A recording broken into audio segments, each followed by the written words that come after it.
여호와께 피하는 것이 사람을 시기하는 것보다 낫다라고 말씀하세요. 참 말씀도 너무 중요한 말씀. 성경 전체 제일 중앙의 말씀이다. 이제 했습니다. 그러면 성경의 가장 중요한 말씀. 모세오경이 중요해요. 모세오경이 성경 전체의 뿌리라고 했잖아요.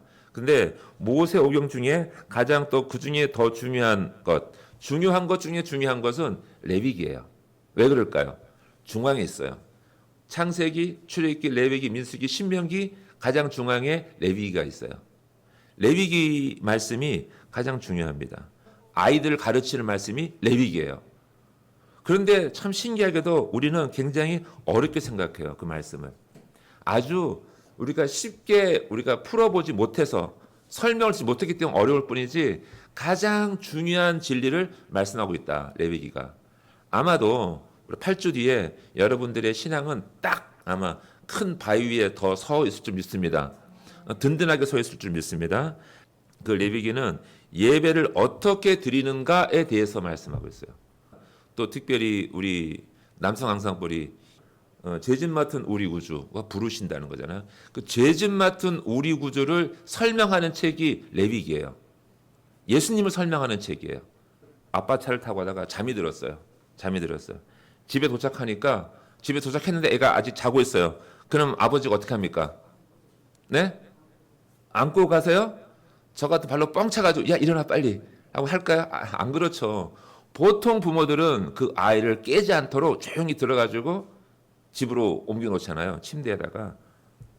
그것처럼 잘 생각해 보세요. 레위기를 아무리 재미없다고 수면제로 사용한다 할지라도 하나님 그 가운데 은혜를 주실 믿습니다. 졸려도 읽으세요. 졸려도 깜빡깜빡 졸면서도 읽어보시면 반드시 하나님께서 놀라운 지혜를 주실 줄 믿습니다. 그러니까 조셔도 괜찮아요. 회막에서 모세를 부르세요. 근데 여기서 부르시다라고 하는 것은 바이크라라고 해요. 그리고 그가 불렀다라는 뜻인데 카라라고 합니다. 바이크라, 카라라고 하는데 카라는 하나님이 이름을 불러서 이름으로 그를 불렀다는 거예요. 이름을 불러서 구체적으로 모세를 부르실 때 그 안에 카라라고 하는 그 의미에는 카라브란 뜻이 있는데 예물을 가지고 가서 하나님께 가까이 가려고 하려면 이라는 뜻을 갖고 있다는 거예요. 부르실 때는 예물을 갖고 오라는 뜻과 같이 맞물려 간다는 거죠. 하나님이 누구를 모세야라고 할 때 하나님께서 모세야라고 할 때 모세는 당연히 하나님 앞에 가지고 나갈 때 뭔가를 가지고 들고 나간다는 뜻이에요. 하나님께서 누구를 부르든지 간에 하나님께서 저와 여러분을 이 예배의 자리로 부르실 때 여러분들은 무언가를 가지고 나오셨을 줄 믿습니다. 무엇이었을까요? 카라반이라요. 카라반, 고르반. 그 예물이란 뜻이에요. 예물은 하나님이 받기에 합당한 그 무엇. 그런데 여기에서는 지금 소를 가지고 오고 그리고 양을 가지고 온다는 거예요. 그것이 바로 고르반이라고 합니다. 하나님께 나아가려면 우리는 반드시 고르반을 들고 나아가야 된다는 거예요. 우리 스스로는 못 나가요. 왜 못 나갑니까? 우리가 죄인이기 때문에. 모세 또한 아주 완벽한 하나님의 거룩한 제사장이지만 모세 또한 제물을 가지고 나가야 되는 거죠. 하나님께 내 죄를 속죄할, 내 죄를 대신할 희생 제물을 가지고 나가야 되는 거예요. 그것이 첫 번째 제사인 거예요. 그게 번제라는 거예요. 자, 쉽게 말하면 그 예물, 모든 성도들이 가지고 나가야 할 예물이 뭐예요? 뭐예요? 뭡니까? 여러분들이 지금 오늘 새벽에 아침에 일어나서 예배에 올라오기 전에 반드시 확인하고 가지고 모시고 온 그 예물이 있어요. 그 이름이 뭐라 그래요? 네, 좋습니다. 네. 뭐니 해도 우리가 옆으로 생각한 예수 그리스도의 이름. 예수 그리스도의 이름. 예배를 올라오는 자들은요, 예수님이 이름이 아니면 올라올 수가 없어요. 할렐루야. 네, 잠을 다 깼습니까? 네. 자, 하나님께 나아가는 자들, 하나님을 만나 하나님이 불러요. 백성들을 얘들아 올라와라라고 나오라고 할 때 모든 백성들은 반드시 예물을 가지고 올라와야 돼요. 근데 그것이 신약에 와서 예수님께서 하신 말씀이 그 예물이 바로 나였다라는 거죠. 예수의 이름이 아니고서는 죄 사함을 받을 자가 없으니 하나님 만날 자가 없다는 거예요. 그것을 설명하기 위해서 오랜 세월 동안 유대인들은 하나님 앞에 나아갈 때 제물을 바친 거예요. 소를 잡고 양을 잡아서 번제를 드리고 화목제를 드리고 반드시 그 화목제를 드릴 때에도 번제를 드리게 되어 있어요. 제사 순서가. 그러니까 무조건 내 죄를 사해 달라고 회개하고 나가는 제사가 바로 이러한 법의 제사였다는 거예요. 그래서 처음에 나오는 제사가 번제를 드린다라고 하는 거예요. 그래서 5가지 제사가 나와 있어요. 이런 5가지 제사를 놓고 모든 이 제사에는 반드시 제물을 가지고 올라오라는 거죠. 그것이 고르반이었다라고 합니다. 그래서 모세를 부르시는 거예요. 모세야 이렇게 가르쳐라 백성들을. 레위기 이 책은요 백성들에게 준 책이 아니라 누구에게 준 책일까요? 누구에게 전해주라고 한 내용일까요? 제사를 지내는 자. 그러니까 레위 지파에게 주신 말씀이었다는 거죠. 그러니까 일꾼들에게 주신 말씀이었다는 거예요. 자, 백성들이 하나님 앞에 가까이 나오게 하기 위해서는 첫 번째로 하나님의 부르심을 들어야 한다는 거예요. 모세를 부르신 것처럼 바이크라라고 한다는 거예요. 나오라라고 해요. 나오는데 자 보세요. 하나님은 우리를 부르실 때 정확하게 저는 듣지 못했지만 하나님께서는 분명히 황홀의 권사를 부르신 거예요. 뭐라고 다른 이름 부르신 것이 아니라 황자, 호자, 레자를 갖고 있는 그 성도를 하나님이 부르셨다는 거예요. 그렇게 하나님이 저와 여러분 모든 사람들 다 그렇게 부르신 줄 믿습니다. 다 그렇게 불러야 돼요. 왜냐하면 하나님께서는 가까이 나오는 자를 분명하게 아시기 때문에 모든 영혼을 인생을 만드셨기 때문에 하나님은 부르신다고 이름을 부르세요. 이름을요. 구체적으로. 근데 이름을 부르시고 나서 나오라고 하신다는 거죠. 가까이 오라고 가까이. 자, 출애굽기 3장에 모세가 하나님을 만났을 때 모세가 하나님 만났을 때 모세를 어떻게 부르세요? 모세야 모세야 2번 불러요. 그죠? 그리고 창세기 22장에 아브라함이 아들 이삭을 죽이려고 할 때 천사가 나타나서 아브라함 2번 불러요. 한 번 부르지 않으시고. 그리고 사무엘이 어릴 때 성전에서 자고 있을 때 엘리자장이 있었을 때 엘리자장은 듣지를 못해요. 왜요? 사무엘만 부르기 때문에. 사무엘을 3번이나 불러서 사무엘이 못 알아듣잖아요. 그래서 다시 가잖아. 그 엘리한테 가는데 엘리가 알아듣고 너 다시 한번 주님이 하나님이 부르시면 일어나 무릎 꿇어라 라고 가르쳐요. 그때 사무엘상 3장 10절에 하나님께서 어린 사무엘을 2번 부르세요. 사무엘아 사무엘아. 저는 이게 그냥 지나치는 말씀이 아닌 거죠. 하나님은 반드시 2번 부르세요. 한 번 우리가 실수할 수 있어요. 못 들을 수 있죠. 하나님 다시 한번 2번 부르실 때는 반드시 올라오실 줄 믿습니다. 4배로 올라와야 돼요.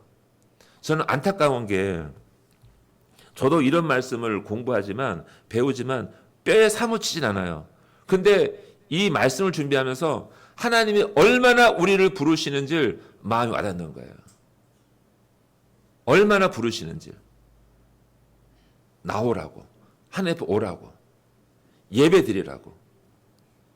우리에게 힘든 짐을 주시려고 재물을 잡는 거 어려운 일이에요. 소나 양을 잡는 거 무섭고 두려운 일이지만 그렇게 해서라도 하나님 거룩하신 하나님 앞으로 나와 거룩한 백성 살아가도록 인도하신다는 거죠. 그 길만이 하나님께 나아가는 통로라는 거예요. 하나님의 축복을 받는 길이고 은혜 받는 길이라고 말씀하는 거예요. 할렐루야.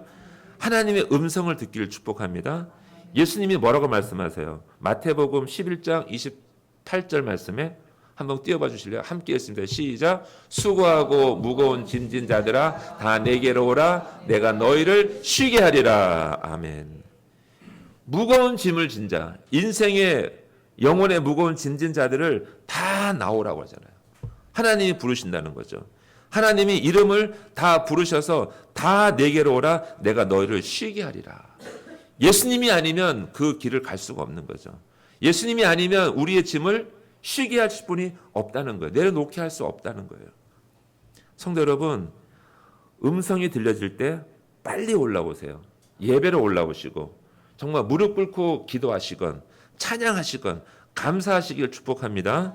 그리고 우리가 하나님을 가까이 가서 만나기 위해서는요, 예물을 가지고 나아가야 되는 거죠. 아까 말씀처럼 예물을 가지고 나아갈 때 우리가 진정으로 우리의 죄 때문에 못 나가는 것을 하나님이 그 고르반 제물을 통해서 하나님이 죄 없다 하시고 우리를 부르신다는 거예요.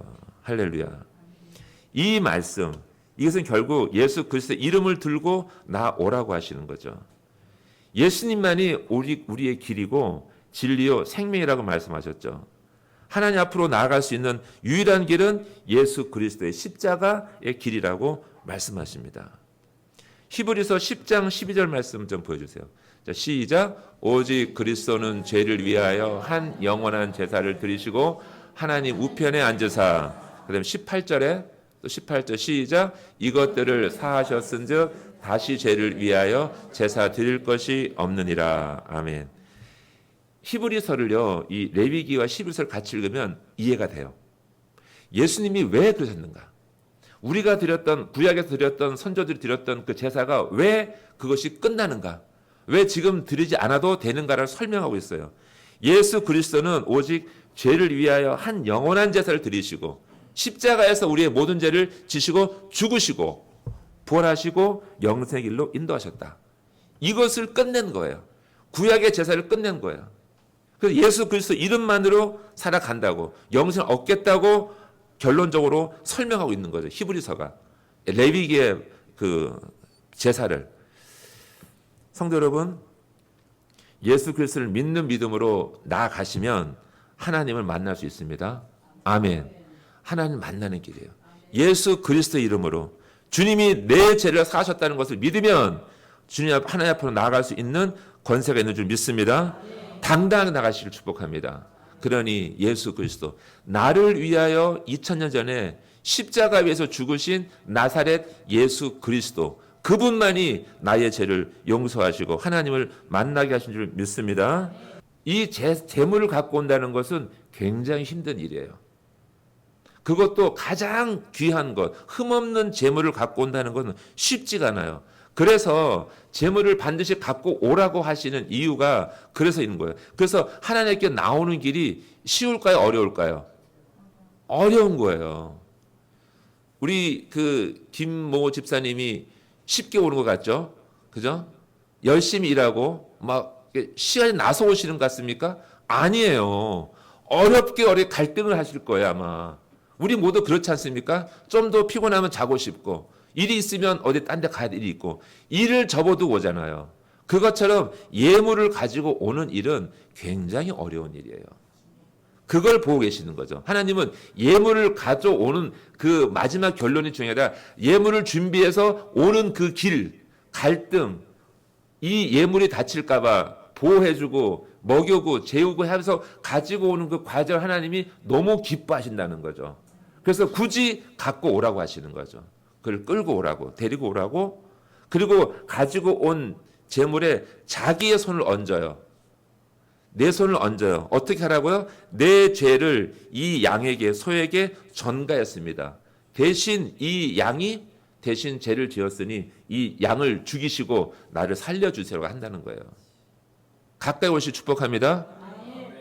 할렐루야. 우리 서로 인사하세요. 가까이 갑시다.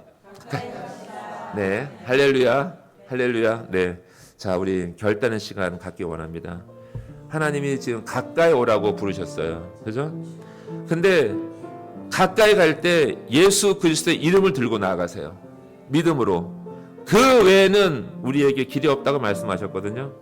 오늘 하나님 가까이 가기 원합니다. 정말 믿음으로 가까이 가서 하나님의 은혜 받기 원합니다.